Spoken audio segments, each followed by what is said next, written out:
ससुराल वालों ने खाया पनीर ब्रेड पकौड़ा। मम्मी ये गरीब ससुराल वालों ने खाया पनीर ब्रेड पकौड़ा। मम्मी ये ब्रेड पकौड़ा तो काफी स्वादिष्ट है। पापा एक और है क्या? हाँ बेटा, जितना चाहिए तुम उतना खा लो। ये लो। मुझे भी दे दो, बहुत भूख लगी है। आजा बेटा, तो भी खा ले। फिर नंदिनी भी घर के अंदर आती है। आखिर ऐसी कौन सी मजबूरी थी जो सभी इतने पानी में खड़े होकर ब्रेड पकौड़ा खा रहे थे और इतनी गरीबी में इन्हें ये मिला कैसे?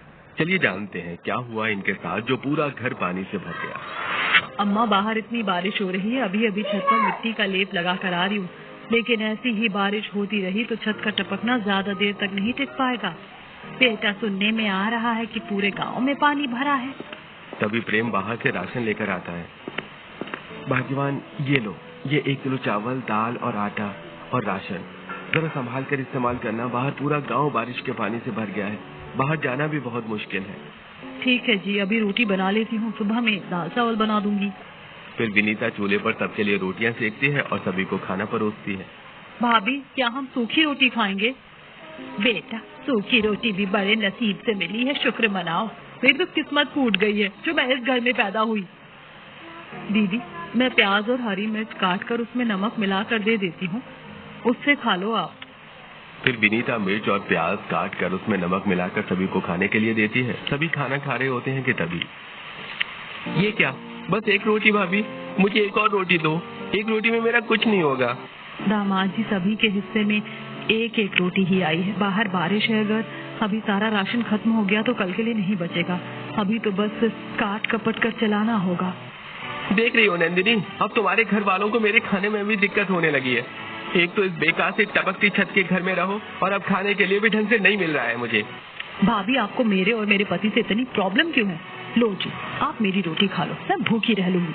नहीं दीदी, मुझे किसी से परेशानी नहीं, मैंने तो बस घर के हाल को देखकर कहा, ये लो, आप मेरे हिस्से की रोटी खा लो।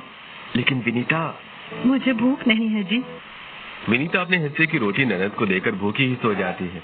देर रात जब सभी सो रहे होते हैं, अचानक बारिश बहुत तेज हो जाती है और घर में पानी भरने लगता है। अजी उठिए, उठिए, देखो पूरे घर में पानी भर रहा है। अरे रे, अब क्या होगा? माँ, नंदिनी, बाबूजी उठो, सब देखो कितना पानी भर गया है। पापा, जगाया क्यों आपने? रो मत रिंकी बेटा, देखो कितना पानी भर गया है घर में। आधी रात में घर में पानी भरने के कारण सभी बहुत परेशान हो जाते हैं। ला बहू, मैं भी पानी निकालने में तेरी मदद कर देती हूँ। हाँ माँ जी, एक साइड से आप करो, एक साइड से मैं, जल्दी हो जाएगा। शर्म तो आती नहीं, मेरी बूढ़ी माँ को काम करने के लिए लगा दिया। शर्म तो तुझे आनी चाहिए बेटा, बहू इतनी मेहनत करी, ये नहीं कि मदद कर दूं। नंदिनी का मुंह बंद हो जाता है। नीलिमा और विनीता रात भर बाल्टी से पानी भर भर के बाहर फेंकती हैं। हे भगवान, ऐसा लग रहा है हम पानी घर से बाहर नहीं फेंक रहे, बल्कि बाहर से घर के अंदर ला रहे हैं। रात भर में पानी का स्तर घुटनों के नीचे से कमर तक पहुंच गया। ऐसा ही रहा तो बड़ी परेशानी हो जाएगी। माँ और विनीता, बहने दो, ये पानी जितना निकालोगी कोई फायदा नहीं है। माँ, मुझे गोद में ले लो वरना मैं डूब जाऊंगा। पापा बचाओ, वरना मैं भी डूब जाऊंगी। मम्मा, पापा, कोई तो उठा लो। आजा मेरी बच्ची, मैं तुझे गोद में ले लेती हूँ। फिर विनीता रिंकी को गोद में उठा लेती है। अपनी बच्ची फट से गोद में उठा ली, ये नहीं कि मेरे राजू को भी ले लेती। रात से पानी में खड़े खड़े पैरों और कमर में दर्द हो गया है, मैं राजू को नहीं उठा सकती। अपना बच्चा प्यारा है और मुझसे कोई लगाव नहीं। नहीं दीदी, ऐसा नहीं है। आजा राजू, मैं तुझे भी ले लेती हूँ। विनीता, तुम अकेली औरत दोनों बच्चों को इतने पानी में कैसे गोद में लोगी? मैं राजू को गोद में उठा लेता हूँ। फिर प्रेम राजू को गोद में ले लेता है। मामा, भूख लगी है बहुत जोर से, मम्मी कुछ बना दो ना। चूल्हा तो पूरी तरह से गलकर खराब हो गया, अब खाना कैसे बनेगा? बहू, एक काम कर, ला रिंकी को मुझे दे दे, तू ऊपर लकड़ी का पल्ला लगाकर उस पर चूल्हा बना ले। फिर नीलिमा जी रिंकी को अपनी गोद में ले लेती हैं और विनीता पानी से थोड़ा ऊपर दीवार में लकड़ी का पल्ला लगाकर उसके ऊपर मिट्टी का चूल्हा बनाती हैं और थोड़ी देर चूल्हे के सूखने का इंतजार करती हैं, जिसके बाद वो उस पर दाल और चावल बनाती है। अभी के लिए तो खाना हो गया, अब आगे भगवान जाने क्या होगा। फिर विनीता सभी को दाल चावल देती है और जैसे तैसे सभी पानी में खड़े होकर ही खाना खाते हैं। मम्मी, इतने से दाल चावल में कुछ नहीं हुआ, देखो ना, कहीं से पकौड़े की बहुत बढ़िया खुशबू आ रही है। ये तो पड़ोस वाली आंटी के घर से खुशबू आ रही है। दोनों बच्चे खिड़की के बाहर देखने लगते हैं। जहाँ गरीब परिवार बारिश में परेशान था, तो वहीं आस पड़ोस के लोग अपने पक्के बड़े मकानों में बारिश का मजा ले रहे थे। वो देखो जानवी, आंटी कैसे मजे उसे पनीर पकौड़े खा रही है और हमें भी पनीर पकौड़ा खाना है। अरे गरीबों, मेरे पकौड़े पर नजर मत डालो। आंटी हमें भी खाने को दोगी पनीर पकौड़े? बहुत दिन से कुछ अच्छा नहीं खाया। गरीब कहीं के, भीख मांगना है तो मंदिर में जाकर मांगो, यहाँ नहीं। पूरे बारिश का मजा किरकिरा कर दिया। हाँ। फिर जानवी अपनी पकौड़े की प्लेट लेकर अंदर चली जाती है। वहीं सभी भारी बारिश में ऐसे ही खड़े रहते हैं। कुछ देर बाद बरसात थोड़ी कम होती है तो प्रेम, मैं बाहर जाकर कुछ खाने पीने का बंदोबस्त करके आता हूँ, आप लोग यहीं रुको। प्रेम बाहर खाने पीने का बंदोबस्त करने जाता है, लेकिन पूरे गांव की गलियों में पानी भरा रहने के कारण उसे न कोई काम मिलता है, न खाने पीने का कोई जुगाड़ हो पाता है। वो वापस निराश घर आ जाता है। वहीं एक बार फिर बारिश जोर में आने लगती है और जल स्तर बढ़ जाता है। अरे लगता है ये बारिश रुकने वाली नहीं है। आप लोगों को जरा भी शर्म नहीं है?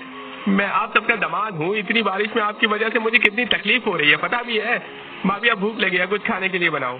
हाँ मम्मी, भूख लगी है। अभी तो बस 2 मुट्ठी दाल और थोड़ा सा आटा है, काम करती हूँ। दाल में आटे की लोइयां उबाल कर दाल टिक्की बना देती हूँ। फिर विनीता दाल बनाकर उसमें आटे की छोटी छोटी लोइयां बेलकर डाल देती है और सभी को खाना परोसती है। मम्मा ये कोई खाना है? वो देखो ना, पड़ोस से खाने की कितनी बढ़िया खुशबू आ रही है। ऐसा लग रहा है कहीं भजिया या ब्रेड पनीर पकौड़ा बन रहा है। चलो ना बाहर, मुझे खुशबू आ रही है। विनीता गोद में लिए रिंकी को बाहर ले जाती है, जहाँ विनीता की अमीर पड़ोसन कमला अपनी बालकनी में कुर्सी लगाकर बैठकर तरह तरह के पकौड़े खा रही होती है। अरे वाह बहू, क्या पकौड़े बनाए हैं? ये आलू और प्याज के पकौड़े से ज्यादा तो पनीर ब्रेड पकौड़े में स्वाद है। मम्मी बारिश में सबके घर में पनीर ब्रेड पकौड़ा बन रहा है, हमें कब मिलेगा खाने को?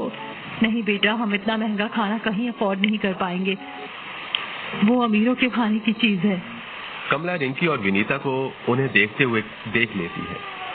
अरे ओ गरीबों, क्या खुसर फुसर चल रही है मेरे पकौड़े के बारे में। 2 कौड़ी की औकात नहीं, जब देखो तब दूसरे के खाने पर नजर रहती है बस।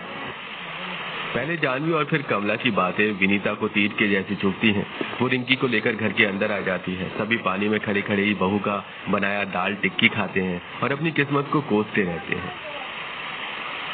विनीता, घर में ऐसे ही पानी भरा रहा तो हम भूख प्यास और थकान से मर जाएंगे। हमारे पड़ोसी अमीर और घमंडी हैं, वो हमारी बिल्कुल भी मदद नहीं करने वाले हैं। मैं गांव के बाहर काम की तलाश में जा रहा हूँ। मेरे आने तक तुम घर का और बच्चों का ख्याल रखना। फिर प्रेम कमर तक पानी में घर के बाहर काम की तलाश में निकल पड़ता है, जहाँ घर में इतना पानी भरा था कि घर वाले न बैठ सकते थे न ही सो सकते थे। ऐसे 2 दिन बीत गए, प्रेम की कोई खबर नहीं। वहीं भूख प्यास से सभी तिलमिला रहे थे। आप लोग सच में निकम्मे हैं। अब तो मुझे ऐसा लगता है कि मैं आप गरीबों के साथ इस घर में रह क्यों नहीं हूँ। देख रहे हो, 2 दिन बीत गए, आपका बेटा खाना लाने गया था, अब तक नहीं आया। भूख से मेरे पति और बच्चे बेहाल हो गए हैं। क्या तुम्हारे पति ने हाथों में चूड़ियां पहन रखी है? वो कमाने नहीं जा सकता क्या? देख रही हो भाग्यवान, तुम्हारे पिता कैसे बात कर रहे हैं इस घर के दामाद से। एक तो दामाद को कमर तक पानी में खड़ा रखा है और ऊपर से बेइज्जत किए जा रहे हैं। इतना कोई नहीं सहन करता बुढ़ाऊ, जितना मैं सहन कर रहा हूँ। ऐसी ही बात है तो निकल जाओ हमारे घर से। हाँ हाँ, चले जाएंगे, हमें आपकी झोपड़ी में रहने का कोई शौक नहीं है। एक तो भूख प्यास से सभी परेशान, ऊपर से नंद नंदोई का कल है। शैलेश और नंदिनी अपना बच्चा लेकर घर के बाहर चले जाते हैं, लेकिन बाहर भी हर जगह पानी भरा था। जोश जोश में बगावत तो कर ली, लेकिन जाए कहाँ। हमारे तो पड़ोसी भी घमंडी है, मदद तो नहीं करेंगे लेकिन कुएं में धकेलने के लिए हमेशा हाजिर रहेंगे। अरे नीलिमा की बिटिया, क्या हुआ? बारिश का आनंद ले रही हो क्या? बूढ़ी का ही मदद नहीं कर सकती है तो कम से कम मजे मत लो। मैं तो बस तुम्हारी हमदर्द बन रही थी, वरना मुझे क्या। हाँ। वहीं नंदिनी देखती है कि आस पड़ोस के घर से बढ़िया बढ़िया पकवान की खुशबू आ रही थी। उसका मन ललचा जाता है और पड़ोस की जानवी को आवाज लगा देती है। जानवी, तुम्हारे घर में पनीर की कचौड़ी की खुशबू आ रही है। मेरे बेटे और पति को थोड़ा सा दोगी? बहुत भूखे हैं सभी। अरे जाओ, बड़ी आई। अरे जाओ, आई बड़ी मांगने वाली। मैं अपने बच्चों के लिए बना रही हूँ, तेरे लिए नहीं। और हम तुम गरीबों के मुंह भी नहीं लगते। अपने कुत्ते जैसी नाक से सूंघना बंद करो। नंदिनी ने जीवन में पहली बार इतनी बेइज्जती महसूस की थी। अपने घमंड में चोर घर के बाहर बस इसी तलाश में वो खड़ी थी कि बारिश कम हो और बस कहीं से खाने पीने का जुगाड़ हो जाए। वहीं घर के अंदर विनीता, उसकी बेटी और सास ससुर भी बारिश और भूख से परेशान थे। अरे 2 दिन हो गए प्रेम को गए हुए, जाने कहाँ होगा मेरा बेटा। मुझे तो डर लग रहा है कोई अनहोनी ना हो गई हो उनके साथ। शुभ शुभ कह बहू, सब बढ़िया होगा। वहीं प्रेम गांव के बाहर जाकर दर दर ठोकरें खा रहा था। लाख कोशिश करने के बावजूद उसे कोई भी काम नहीं मिल रहा था। प्रेम 2 दिन से थका हारा रोड पर बस चले ही जा रहा था कि तभी अचानक से एक तेज आती कार से उसकी टक्कर हो जाती है। अरे भाई माफ करना, कहीं लगी तो नहीं? अरे हालात के मार से ज्यादा चोट नहीं आई है साहब। अरे तुम्हारे हाथ से तो खून आ रहा है, मेरे साथ चलो। फिर सेठ प्रेम को डॉक्टर के पास ले जाकर उसके हाथ पर पट्टी कराता है। तुम्हें जहाँ जाना है बताओ, मैं छोड़ देता हूँ। काम की तलाश में जा रहा था, काम मिल ही नहीं रहा। घर पर बीवी, बच्चे, बहन, बूढ़े माँ बाप सब भूख से तिलमिला रहे हैं और घर में ऊपर से कमर तक पानी भरा हुआ है। अरे दे बहुत बुरा हुआ तुम्हारे साथ। क्या काम करते हो? मिस्त्री हूँ साहब। एक बिल्डर हूँ। क्या तुम मेरे लिए काम करोगे? महीने का 50,000 रुपए दूंगा। 50,000? अरे 50,000 रुपए तो बहुत बड़ी रकम होती है साहब, जरूर काम करूंगा। ये लो एडवांस 10,000 रुपए, और हाँ, कल से इस पते पर आ जाना। 10,000 रुपए देखकर प्रेम को यकीन ही नहीं होता। इसे घर जाता हूँ, सभी मेरा इंतजार कर रहे होंगे। जाने 2 दिन में सबने कुछ खाया भी होगा या नहीं। ये महक कहाँ से आ रही है? प्रेम यहाँ वहाँ देखने लगता है कि तभी उसे एक पनीर ब्रेड पकौड़े की दुकान दिखती है। बहुत दिन हो गए, घर वालों ने कुछ ढंग का नहीं खाया। क्यों ना आज सबके लिए पनीर ब्रेड पकौड़ा लेकर जाता हूँ, सभी खुश हो जाएंगे। और आज तो बड़ी खुशी की बात है सबके लिए। फिर प्रेम ब्रेड पकौड़े वाले की दुकान पर जाता है। कैसा दिया ब्रेड पकौड़ा भाई? 30 रुपए का भैया। आज तो खुशी की बात है, आज एक दिन तो दिल खोल कर खर्च कर सकता हूँ। भैया काम करो, 10 पनीर ब्रेड पकौड़ा पैक कर दो, और हाँ, हरी चटनी, लाल चटनी और सलाद डालना मत भूलना। देखकर तो काफी गरीब लगते हो। कोई पार्टी है क्या आज? कुछ ऐसा ही समझ लो भाई। ये लो भैया, तुम्हारी गर्मा गर्म पनीर ब्रेड पकौड़े। ये लो आपके पैसे, धन्यवाद भाई। फिर प्रेम गर्मा गर्म पनीर ब्रेड पकौड़े लेकर गांव के अंदर जाता है, जहां अभी भी हर जगह पानी भरा हुआ था। वो थैली को हाथ में उठाए कमर तक पानी में चलकर घर आता है, जहां नंदिनी और दामाद जी बच्चे के साथ बाहर खड़े थे और बाकी घर वाले अंदर टपकती छत और बारिश से परेशान भूखे प्यासे थे। पापा आ गए आप? हम तो बहुत डर गए थे पापा, बहुत भूख लगी है। खुशबू कैसे आ रही है? बहुत दिन से कुछ बढ़िया नहीं खाया। पड़ोसी भी पकौड़े तलते हैं, लेकिन खाने को बस ताने मिलते हैं। आप फिक्र ना करो जी, ये रिंकी कुछ भी कहती है। अजी काम मिला या नहीं? ये पन्नी में क्या है?